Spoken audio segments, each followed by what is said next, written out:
When the frequency of an electromagnetic wave increases, its wavelength in vacuum decreases. Now you want to ask me why, but you remember that the formula is C is equals to F. Okay, let's do this like this. So you have C is equals to F, then you have your wavelength, right? Now if you want to separate wavelength and frequency, what you need to do, just divide 1. So we're going to have wavelength is equals to C over frequency. You will see that what you will notice here is an indirect proportion. So if one is increasing, one is going to what is decrease. So you can see how that explains it. The lowest frequency region of an electromagnetic spectrum is generally radio waves. The highest frequency region of an electromagnetic spectrum is generally the gamma rays. Alternating current is a current that periodically changes magnitude and direction. Of course, that is why it is alternating. A sinusoidal alternating voltage can be represented mathematically by a sine or cosine function. The number of complete cycles of an alternating quantity per second is known as the frequency per second. The frequency. The SI unit of frequency is hertz, Hz. The time required for one complete cycle of an alternating current is the period, known as period. The relationship between the frequency and period is F is equals to 1 over T. What kind of relationship is this? It's an indirect relationship. They are indirectly proportional to themselves.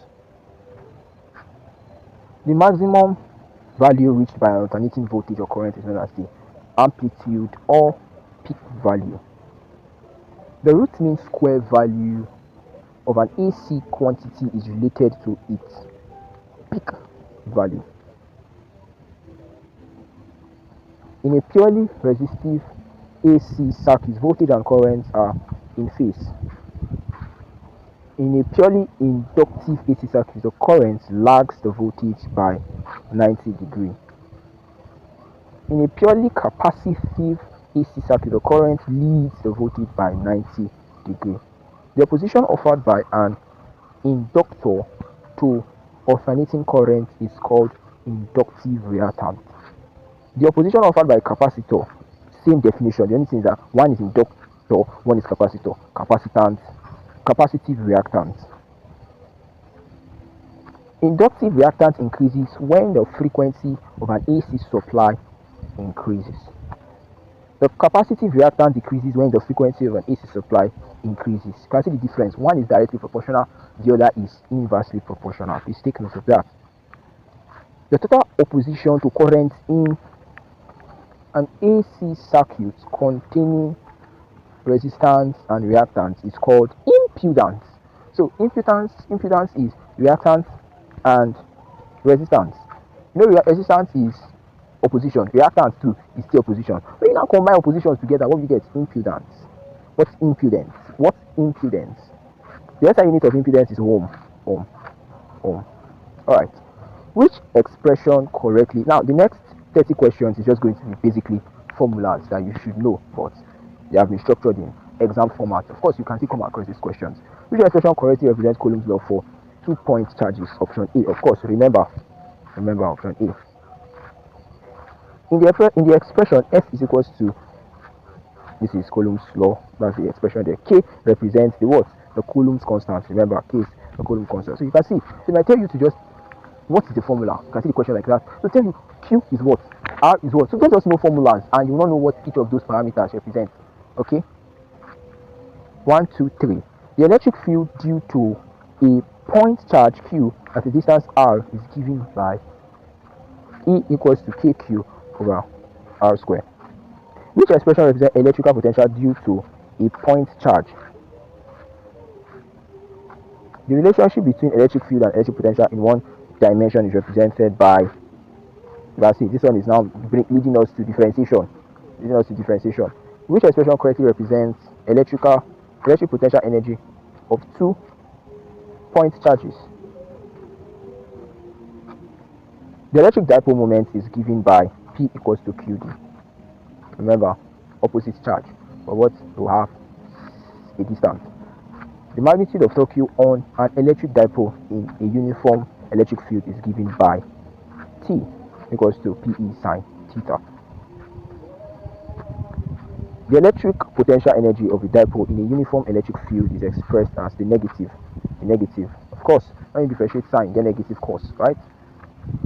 Negative. The differentiation. Gauss law is mathematically represented as. Now, you might not really see all these equations written so sophisticated the way they are written here on the day of your exam. But there's a way to write it. You should just know that, oh, this is what they are talking about. Okay? Electric flux through a plane surface in a uniform electric field is given by cos theta, not sin theta. The capacitance of a capacitor is defined by the relationship C is equals to Q over V. I think I wrote this formula in one of the questions, so it's something that you should take note of. Alright, so for a parallel plate capacitor in vacuum, the capacitance is given by option A. 134. When a dielectric completely fills the space between the plates of the capacitor, its capacitance becomes option E. So you can see for one, you can see this is the formula here. But now when it is filled, that is the way it looks like. You now have a constant introduced. Okay, the energy stored in a capacitor can be expressed as, of course, don't forget, half CV square as the energy stored. Which of the following is another correct expression for the energy stored in? Of course, Q square over 2C. Something that you should know, something that you must know. Alright, something that you should know. The energy density of an electric field in vacuum is given as half epsilon E square. 138. Ohm's law can be expressed as, okay, one of the questions, or repeating it again. The electric power dissipated by a resistor can be expressed as P I square R. Which expression represents electrical power in terms of voltage and resistance? P square over R. So P is equals to IV. Okay, we have P equals to IV. Right? Let's bring this back here. P is equals to IV, which means that V is equals to, or rather I will be equals to, I is equals to V over R. Right? If you put this into this, what are you going to have? You have V square over R. That's how we got this. The resistance of a uniform conductor is given by E. I've written this formula. Okay, let's take note of them. The resistivity of a material can be obtained from the relationship, of course, A. It's just the same formula with this. It's just that the subject of formula was not the resistivity. Okay. Alright, for resistors connected in series, the equivalent is, of course, I'm not going to answer this question. I believe that if you have been following, you should know the answer to this question. Okay, for the sake of answering everything, option A is correct. Series, you just add them straight. Parallel, you have 1 over. So parallel, you now have 1 over. Okay. The magnetic force on a moving charge is given by. So now all this formula I'm giving does not mean that you go there that day and you not see any calculation. I beg you, take notes. You must see calculation, even if it's one, but you will definitely see a calculation. But this formula gives you an idea of, number one, the calculation you should be expecting and how to utilize this calculation. Okay, so if you don't know all these formulas, please study them before your exam.